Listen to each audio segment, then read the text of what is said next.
Aujourd'hui, je voudrais mettre l'accent sur quelque chose que je vois très souvent dans l'exécution de la main gauche.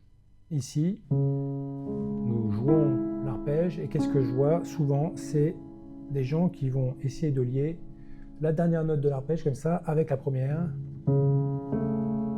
Voilà. Et hop, on essaye de lier. Donc ça, c'est pas possible, évidemment. Ici, ça fait des extensions pas possibles. Et donc, on n'est pas à l'aise pour jouer la note. Hein. On cherche à lier la dernière note et la première note suivante.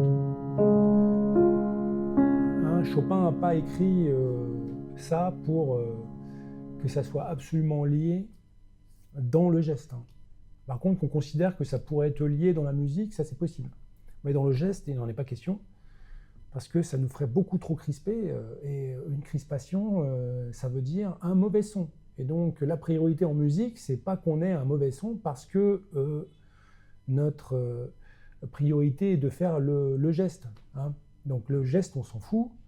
Ce qu'il faut obtenir, c'est en priorité le bon son. Et le bon son s'obtient, hein, le son merveilleux s'obtient avec la détente. Ici, nous avons une dernière note de l'arpège, voilà. Et ici, à partir de cette dernière note, il faut tout relâcher et faire le déplacement pour aller chercher la note suivante à la basse. Et pour être le plus à l'aise possible, évidemment, plus je suis détendu et mieux je peux réussir à la jouer.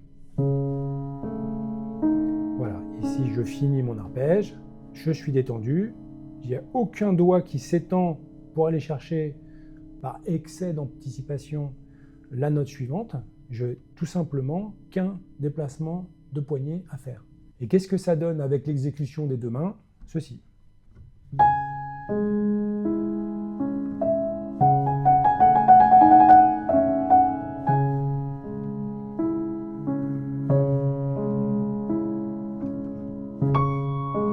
voyez? Voilà, déplacement sans extension, sans crispation.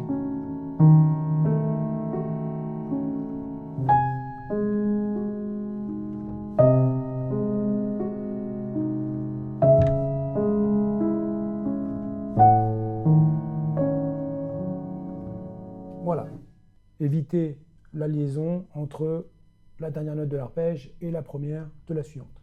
Je vous remercie de m'avoir écouté et je vous retrouve très bientôt pour d'autres conseils sur l'interprétation, sur la technique, sur la planète pianote. Merci et n'oubliez pas de vous abonner. À très bientôt.